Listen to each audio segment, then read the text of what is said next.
Wow, look at you all. I'm really nervous. Your bright faces are lighting up this room. Not just this room, I think they're lighting up the whole Brisbane and whole Australia. I was thinking, Kevin, when you're talking about fire, maybe I should also say, in case of fire, just follow Kevin. He'll be the first one to run out with his hands off. But let me see if you can make some noise as well, given how bright your faces are. All right, let me see you clap your hands. Come on, snap your fingers. Snap, snap, snap, snap, snap, snap, snap, snap. Stamp your feet. Allahu Akbar. Let's do it again, much better now.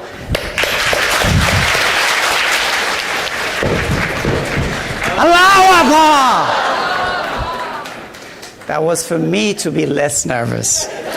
A few years ago at the international convention, someone got up, and you get only a few minutes to talk. An African friend, he got up on stage and he was very nervous. And he got up and he said, "I'm really nervous. Can you all give me a clap?" So we all did. And of course, he was still nervous. Then he said, "Could you also clap for all our counselors who are here?" So his whole time we clapped for everyone. Then his time was up.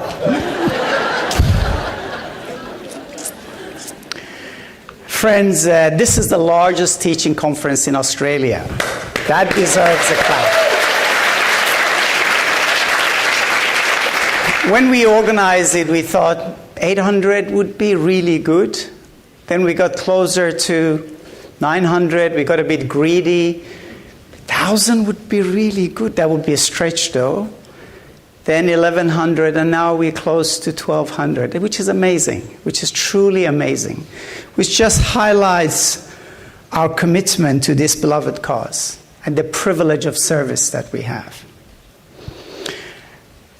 Kevin and Solmaz John talked about Father and Mother Dan. 99 years ago, on the 10th of April, 4 days from now, they arrived on the shores of this country. You're familiar with the story, and it's not my intention to take you through the story, but I would like to draw out some lessons from their service. Abdul-Baha, in the Tablets of the Divine Plan, expressed his longings to travel and to teach. Could I have the slides up? Next one. He said, and next one. Oh, I can use it. I can do it. Yeah, thank you. He said, "Oh, that I could travel, even though on foot and in utmost poverty, to these regions." These are the regions that Abdul-Baha was talking about. "And raising the call of Ya Baha'ul Abha in cities, villages, mountains, deserts, and oceans, promote the divine teachings." Abdul-Baha expressed that he couldn't do that, and how disappointed he was. And he called out and said, "I hope you can do this for me. This, alas," he said, "I cannot do. How intensely I deplore it. Please, God, you may achieve it." This was a clarion call for service, to arise. So the elderly couple, Clara and Hyde Down, in San Francisco Bay, decided to respond to Abdul-Baha's call. Australia and this region had not been open to the faith as yet. They decided to move. This was a long journey for them. And they could only afford to pay for one ticket. So they wrote to Abdul-Baha saying, "Should we both go, or is it enough if one of us goes?" Abdul-Baha replied, "Yes, that they should both go, and that would be highly commendable." At that time, friends, Hyde was 65 years old, and Clara was in her 50s. And they had been Baha'is only for 13 years. And they were determined to fulfill the wishes of Abdul-Baha. The friends told them, "Where are you going? Australia, we don't even know where that is, so far away. Why don't you just go and serve, somewhere close by?" Hyde said to them, "I would rather die than not respond to Abdul-Baha's call." Sometimes we are not quite encouraging to the friends. Rather than saying, "How can I help? how can I be part of this glorious path of service you have chosen? We say, don't go. Sometimes even parents stand in the way of the services of their children. So in early 1920s, they set out. And they landed in Australia, as I said earlier, on the 10th of April, 1920, 99 years ago. They had nothing. The only possession, as they themselves said, was their faith in Abdul Baha. That's the only thing they had. Their decision to arise was made from a place of faith, not place of fear. And friends, when we make our decisions from a place of complete faith in Baha'u'llah, all the problems will be washed away. This is the guarantee he has given us. This is his assurance. But Baha'u'llah's hands are tied unless we arise. Clara and Hyde moved. They took a step, and Baha'u'llah held their hands. You know, there are many times we call out, there are many prayers where we say, Baha'u'llah, hold my hands. Hold thou my hand with the hand of thy power. But you have to extend out your hand for someone to hold it. You can't put your hands tightly in your pocket or sit on them and then say, why aren't you holding my hands? Where is your promise? You can't be hiding under a rock and saying the rays of the sun doesn't reach me. My tan is all gone. My vitamin D I'm deficient in. So we have to take a step. Baha'u'llah tells us that if you are with God, God is with you. And you will see that God is with you. But the key is to take a step. And that's what they did. They hastened to the field of service. They did not hesitate. They put their complete confidence in Abdul Baha. And the rays of the confirmation, the rain of confirmation showered on them. They entered the field of service armed with the power of his name and with his love in their hearts. Assured that armed with the power of thy name, nothing can ever hurt me. And with thy love in my heart, all the world's affliction can in no wise alarm me. This is the place of faith, friends. This is the home of certitude and steadfastness. Was it hard? Of course it was hard for them. 3 months journey, and not easy journeys that we take now. In a strange land, they knew no one, no friends. They had no money. They became ill. There was no institutions to support them, no government support. They decided that Clara would work, and she got work, and Hyde will dedicate himself to service. Then, of course, everything changed. Baha'u'llah's blessings surrounded them. Hyde got a job, which was, for his services, was a dream job. He became a traveling representative. He traveled all across Australia, truly raising the call of Ya Baha'u'llah in cities and villages and mountains and deserts and oceans, promoting the divine teaching as Abdul Baha had wished. They would travel together, go to a town, and stay there for a few days. Hyde would do his work, and then they would have firesides and teach. Within 3 years, by 1923, they had visited 225 towns. That's one town every 5 days. Tireless. They did what Abdul Baha longed to do. Took the cause to every estate and major city and town in Australia. They burned like 2 bright candles. Gave whatever was left of their lives in service. Now, imagine if they had said, well, it's all too hard. We are old. We have nothing. What about all the parties and dinners? What about our friends? What about this and what about that? They would have never arisen. They would have stayed in San Francisco, served the faith, of course, and passed away. They would not have written their names in letters of gold. The idea of arising would have been like so many noble ideas that we all have and don't act on. But no, they arose with faith and shined like the lightning, as Abdul Baha says. Like candles, they shed their lights. To outward seeming, they were frail and elderly, But in truth, they were the stars in the skies of God's guidance, the royal falcons on the wrist of God. This is the station of a true believer. Baha'u'llah writes that the station of those who arise to serve is so exalted that even that station was known to the extent of a needle's eye. Everyone would burn away in their longing to achieve that station.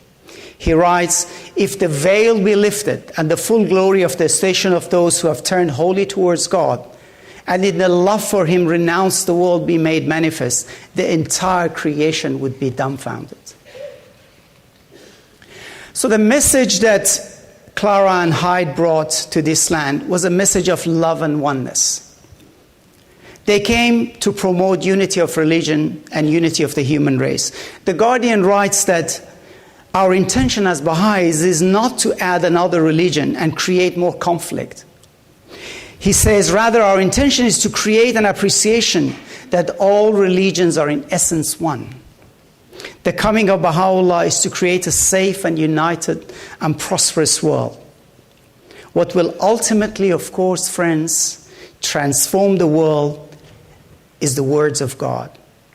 Baha'u'llah says that all that is needed to recreate the world, to transform the world, has been revealed. He says such means as lead to the elevation, the advancement, the education, the protection, and the regeneration of the peoples of the earth have been clearly set forth by us and revealed in the holy books and tablets by the pen of glory. So you and I are channels, and we have to make ourselves pure channels, hollow reeds, for the Spirit of Baha'u'llah to flow through us. And we have to prepare ourselves for this. We have to recreate ourselves for this. How do we do that? The beloved Guardian tells us what to do. The words of Baha'u'llah have the power to help us win victory over our own self and our ego. This cannot be done without effort, friends. Effort is needed for us to heal every disease of self and become worthy of service, to wear the crown of servitude, to become dust in the pathway of God's loved ones. Baha'u'llah writes, the Guardian writes, this is not easy. He says, unfortunately, not everyone achieves easily and rapidly the victory over self.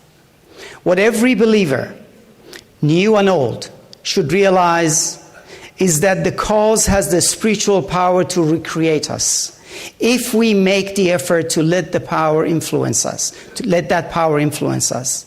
And the greatest help in this respect is prayer, supplication. We must supplicate Baha'u'llah to assist us to overcome the failings of our own character, and also exert our own willpower in mastering ourselves. The words of Baha'u'llah, friends, are the medicine, the elixir that will cure us of our shortcomings and transform us and the world. A Baha'i lady in a European country some years ago sent a large amount of money to the National Fund. She wrote that after she married, she realized that her husband, who was not a Baha'i, was a heavy drinker. As time passed and his drinking habit continued, she became very concerned for herself, her future, and her children's future. She started putting a little money aside regularly to guard against what she feared was an inevitable misfortune. So in closing her letter with the money, she wrote, "A year ago, my husband recognized Baha'u'llah.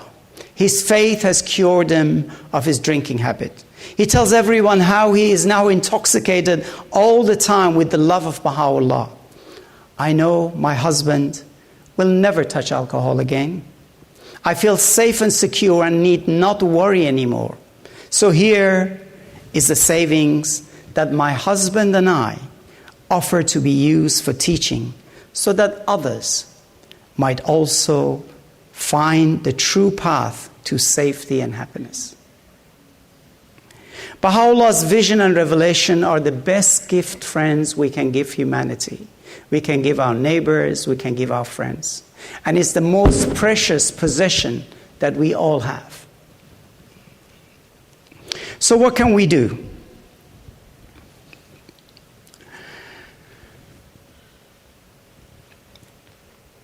What we need to do, of course, to tell everyone about the personage of Baha'u'llah and his vision. We need to teach in both words and action. We need to ask ourselves, friends, all the time, how does the faith need to be served? Not what I like to do, but how does the faith need to be served at this time? Because the needs of the faith changes. During the heroic age, we needed those who were willing to give their lives. During 10-year crusade, we needed individuals to arise and pioneer. Today, we serve by building new communities in our streets and neighborhoods. Baha'u'llah writes that teaching the cause must be viewed according to the conditions of the age and of the times, so as to see what course is deemed proper to take. At the global level, this decision as to what is the right course of action is made by the head of the faith, the Universal House of Justice. This determination as to what course to take is made based on the stage of the evolution of the cause of God. The cause of Baha'u'llah evolves through stages. The stage of evolution we are in now is entry by troops. We have passed the stage of emerged from obscurity as a global Baha'i community, and we've entered the stage of entry by troops. Baha'u'llah, in his letter to the king of Persia, foreshadowed entry by troops in the cause. Abdul-Baha wrote about it and anticipated it, and the beloved guardian described it as a necessary stage before mass conversion. What does that mean? The guardian explains that entry by troops is a stage in the growth of the faith that comes before the day when the masses of people will enter the faith. Thousands, millions. This is referred to as mass conversion. Between the stage of entry by troops that we're preparing for now and mass conversion, the guardian tells us a chain of events will take place in the world which could possibly be catastrophic for humanity. Let me read to you what he says. He talks about how we need to continue to teach, so there is a flow of Baha'is joining the army of light. This flow will hasten the advent of the day, which, as prophesied by Abdul-Baha, will witness the entry by troops of peoples of diverse nations and races into the Baha'i world. A day which will be the prelude to the long-awaited hour when a mass conversion on the part of these same nations and races, and as a direct result of a chain of events, momentous and possibly catastrophic in nature, will suddenly, baghtatan, revolutionize the fortunes of the faith, derange the equilibrium of the world, and reinforce 1,000-fold the numerical strength as well as the material power and the spiritual authority of the faith of Baha'u'llah. We are moving closer to the time when masses of people will enter the cause of God in large numbers. Today we are building the capacity, friends, for entry by troops, for people to enter the cause in larger numbers. But this will suddenly change, and the fortunes of the faith is reinforced 1,000 times, as is the faith's authority and its spiritual powers. We don't know when this will happen, of course. But before thousands turn to the cause, the world will behave like a silly and at times violent drunk, as we see happening in the world now. In their 18th of January 2019 message, the Universal House of Justice writes how this turmoil that we see in the world will increase. And if you have a quick look, quickly survey the world today, you all know this, I don't need to tell you. You will see how the planet Earth has become like a very rough neighborhood. It's disunited and full of conflict. There's lack of moral values, complete bankruptcy of all authority. The world is becoming more and more difficult to govern. There's breakdown of the family, widespread despair, and religious fundamentalism, nationalism, and racism. There are many enlightened thinkers in the world who write about this and who write how the world, how humanity is sleepwalking towards catastrophe. This is because the world has turned its face to waywardness and its back to truth. Unless the world wakes up and turns its face away from darkness and towards light, this state of disorder and confusion will worsen. Naturally, friends, you and I live in society, and we are affected by the disorder around us. There is no reason, of course, for us to despair, though. Baha'u'llah's protective arms, he assures us, is around us. And the challenges that we see in the world is readying the world to accept Baha'u'llah's message. The House of Justice in the 18th of January writes, no matter how bleak conditions may appear at any given time, no matter how dismal the immediate prospects for bringing about unity, there is no reason for despair. We know the reason for this turmoil, friends, as Baha'is. And we are confident that humanity will emerge from this darkness, and its future is unimaginably bright and glorious. But okay, there is something really important that we have to be aware of, though. As the old world order is being rolled up through the process of disintegration, we have to guard against being enmeshed in that process. This process of destruction can be quite seductive. Imagine a large building coming down through use of dynamites or a wrecking ball. People stand around and watch, hopefully at a safe distance, or watch or look at it on their devices. The process of the old order coming down is like that. We need to be watchful not to get involved, take sides, make comments on Facebook, get distracted, and fail to do our job. This doesn't, of course, mean that we shut ourselves away from the world. We don't do that, but be wise and careful. As hand of the cause, Mr. Faizi would say, you can reach out with one hand and pull out a drowning man, but if you give him both your hands, the chances are you'll be pulled in. So one hand is always on the rock of the covenant, on that cord that we hold on to.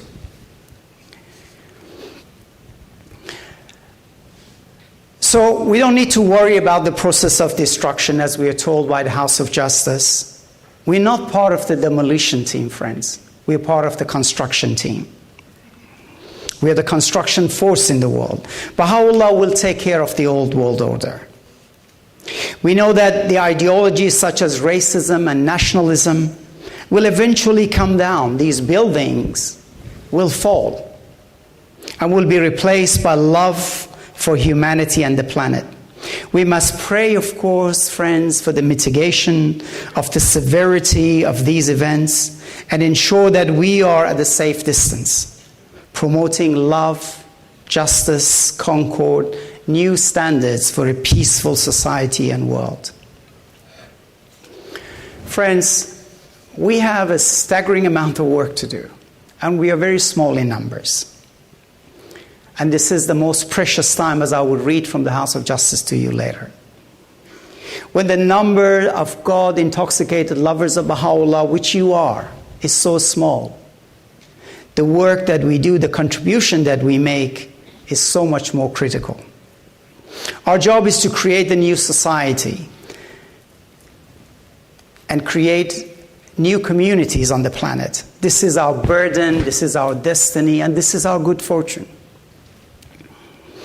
Having the vision of Baha'u'llah about the bright future of humanity, of course, we are filled with calm, confidence, and belief and optimism. The Guardian says that we should be so filled with this positive feeling of confidence. I'll read his words, that people will ask, In a world so hopelessly chaotic and bewildered, what leads these people to be so assured, so confident, so full of devotion? That should be our state, he says. Dear friends, the indispensability of this cause is assured. This cause will surge forward, as the beloved Guardian says. No matter what, its ultimate victory is assured. The Guardian writes, "Feeble though our faith may appear in the eyes of men, it shall forge ahead undivided and unimpaired till it embraces the whole of mankind." So this tree of God, friends, will grow deep roots, wide branches, and will be heavy with fruit. So what should our focus be, my focus be? My focus should be, how do I serve this faith? What is my part in this? What should I do at this precious time? And how do I not lose my opportunity to make my mark? The world is in need of complete redesign.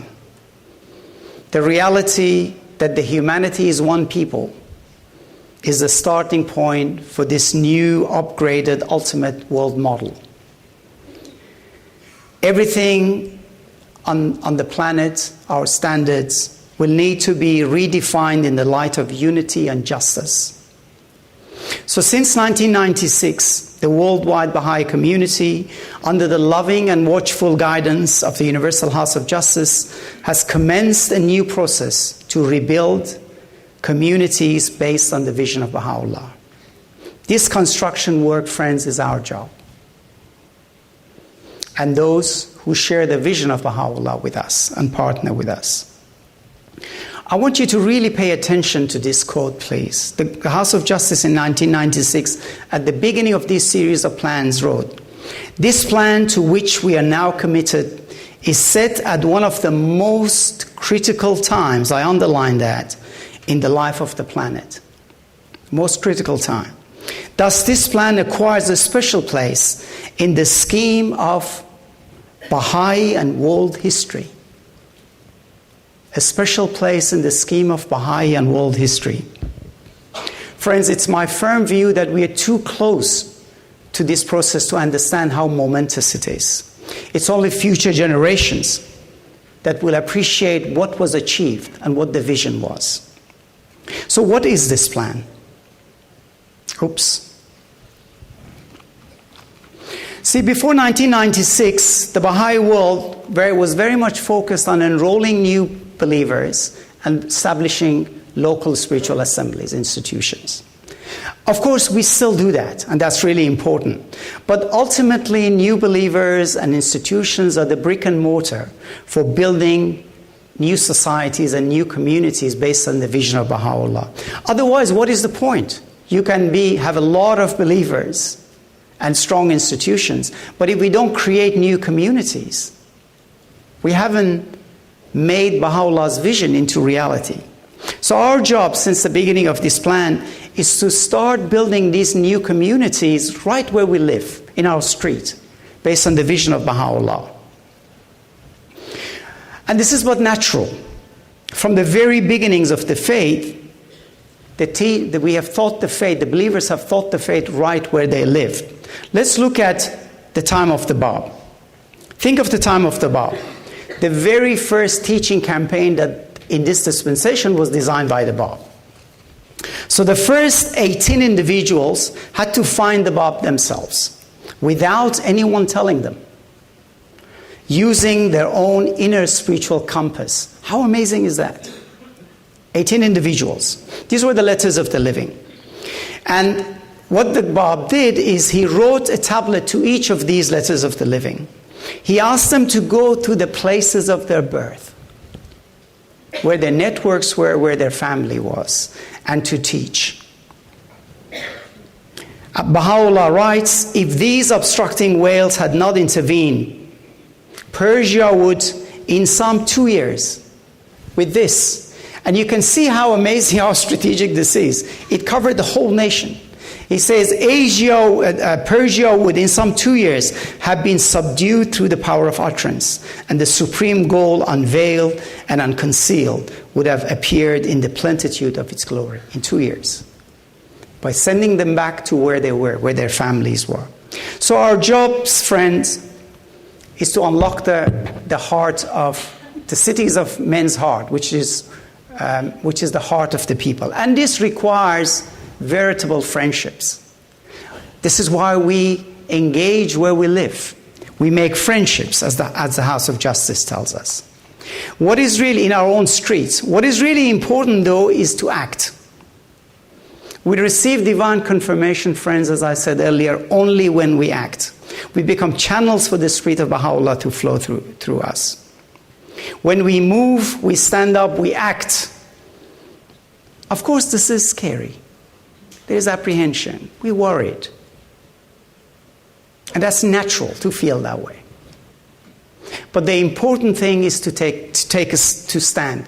Abdul Baha says in his writings, if you're asleep, wake up. If you're awake, stand. If you're standing, walk. If you're walking, march, run. Nothing will be achieved by sitting and standing. And the divine confirmations will not reach us if we just sit and stand. It's better than sleep, though.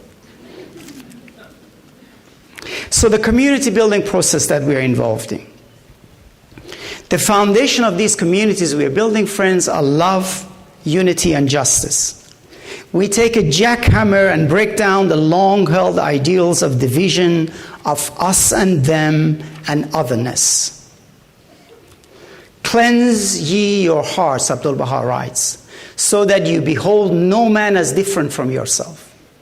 See no strangers, rather see all men as friends, for love and unity come hard when you fix your gaze on otherness. We're building communities in which children can be raised undamaged by racial, national, and religious prejudice. Communities that truly exemplify the equality of men and women. Communities that welcome with open arms everyone who wishes to join us, share the vision of Baha'u'llah, and be part of the transformation. Communities where we find remedies to the many ills afflicting humanity. You see many of the examples of these communities, friends, in the film A Widening Embrace. But we Baha'is are not working in a corner doing our own thing, separate from the rest of the world. And someone says, hey, you Baha'is, what are you doing there? And we say, oh, you have no idea. We are building a new world. You just wait and be patient. It'll be beautiful. It'll be a great surprise, glorious. We will gift wrap it with a bow on top and then we'll give it to you. That's not how it is. We don't do that, of course. We have to build this new world with everyone around us. The House of Justice says that the essence of the plans that we are involved in is very simple. We, in our streets, apartment blocks, in our clusters, reach out and begin a process of growth. We are learning to engage with everyone around us. And the Baha'i world has learned that the most effective way of building these communities that we want to build based on the vision of Baha'u'llah is to start with a few activities. These we call core activities. Oh, what happened there? Sorry, that was meant to be all black and you could read the writings. But I'll read them to you. The core activities are devotional gatherings. These are core activities for community building.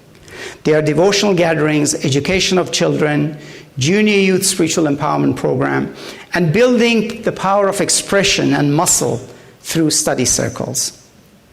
Of course, these are just essential or core activities. They are not the only activities. If you're building a house, you don't build a foundation and say the house is built. Nor, at the same time, you can't build a safe home without the foundation. So these are the core or essential or foundational activities that we undertake to build new communities. On our part, what is needed is courage and determination to reach out and tell the people we know to join the process.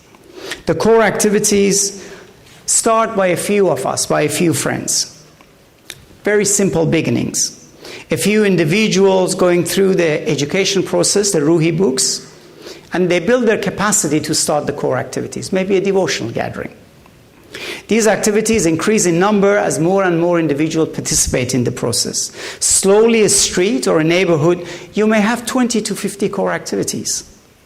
In addition to the core activities, of course, friends, we do home visits, feasts, firesides, deepenings, and everything else, because those are only core. Everything else around it is also important. And it's not just Baha'is who are hosting these devotional gatherings in their home. If there might be a 10 devotional gathering in a neighborhood, one of them may be offered by a Baha'i family. Others will be hosting their own devotional gathering. Because Baha'u'llah's vision for a safe and prosperous home is not limited to Baha'is alone. You need everyone in the street to be part of this change process. We can't build a neighborhood and transform with a half dozen Baha'is. Everyone should own the process. Universal participation, but universal participation, friends, is only possible when we work in small settings. Imagine if we are consulting in this room with 1,000 of you. Only a few get to talk and contribute. But if we think of this hall, of every section of it as a neighborhood, and every row as a street, if we only take these 20 people and consult, everyone will have a say. So it's critical for universal participation that we work in small settings, in neighborhoods, in streets.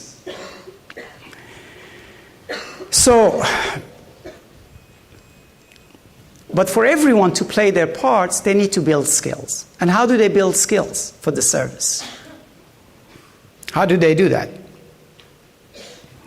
They build their skills through the Training Institute. The Training Institute gives us the skills that we need to build these communities. That's why the Training Institute, the House of Justice, is the heart of the plan. Because without the skills, we can't really serve the plan. But the Training Institute, friends, has two arms to it.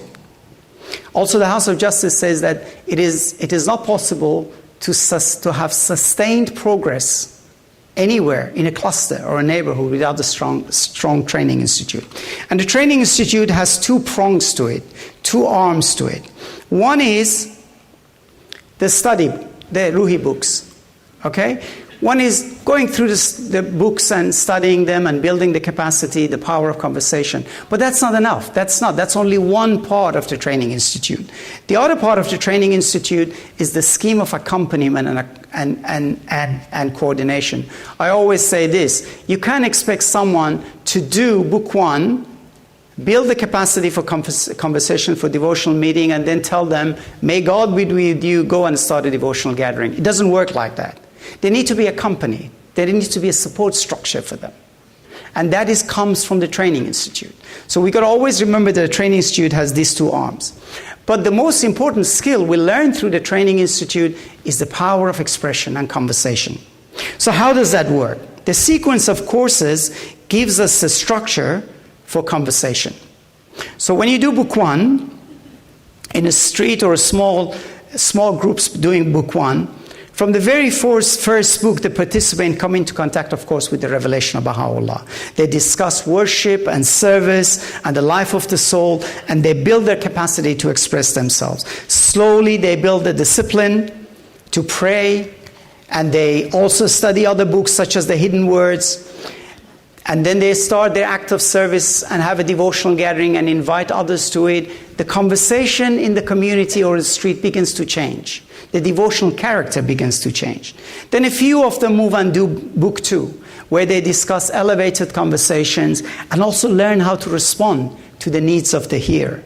Then when they do book three, they come in touch with the Baha'u'llah's spiritual teachings about the education of children.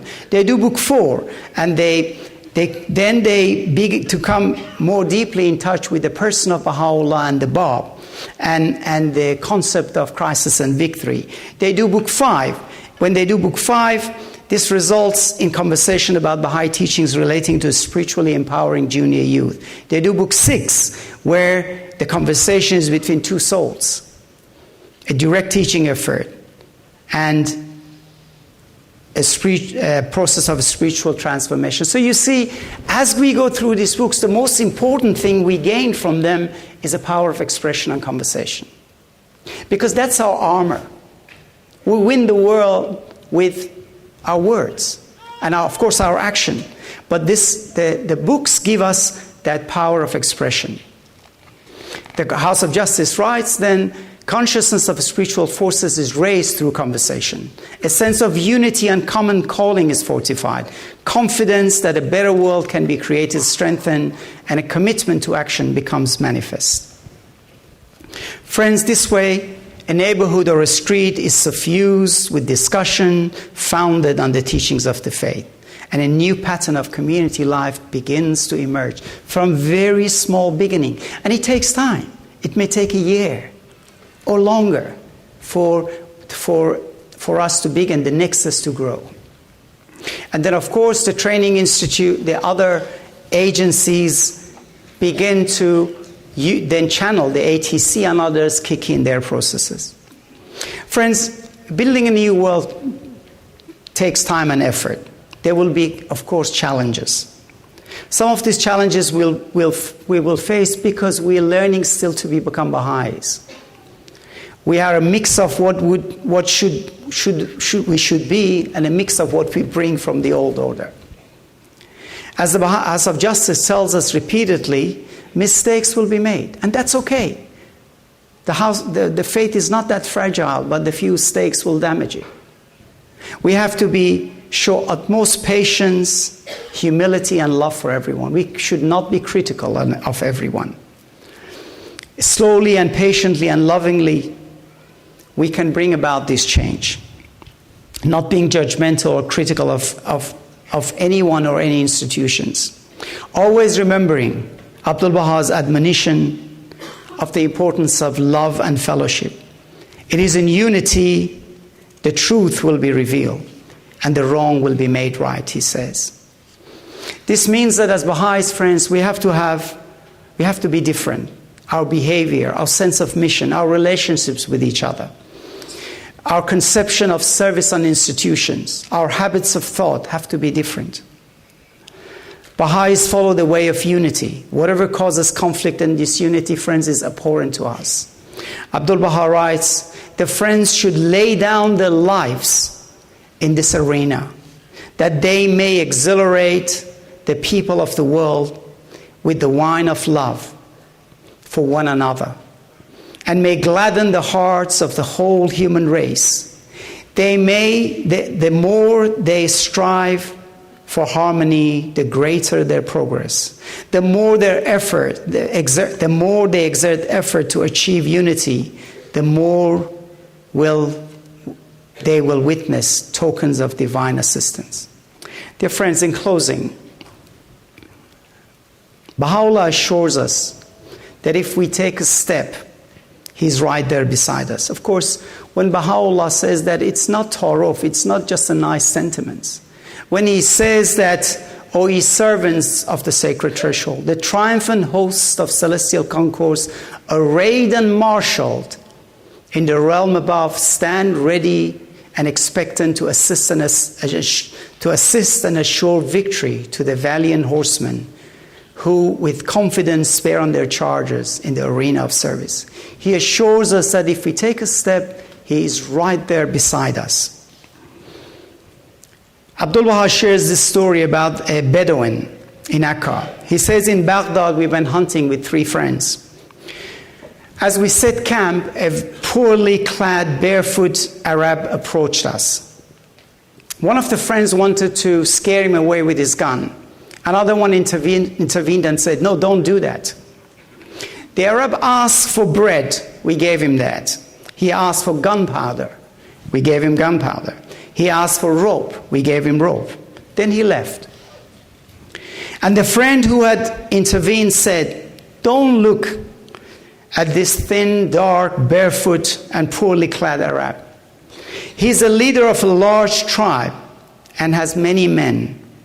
If we had in any way annoyed him and refused his request, with one shout, all his men who are now behind that hill would have converged on us rushing to his aid and subdued us and taken revenge. Abdul Baha says, now that is like us. Seemingly we might be barefoot, badly clad. We're not. You know what I mean. We may be meek and poor and lowly, but the celestial concourse are waiting expectantly. And if we turn to them, they will rush to our assistance. So friends, put your hands out and ask Baha'u'llah to hold your hands, because he has assured us he will. But putting your hand out means taking steps, arising to serve, turning to Baha'u'llah and expressing your helplessness and saying, I'm scared, help me, hold my hands, and be assured that he's standing ready to hold your hands. Allahu Akbar.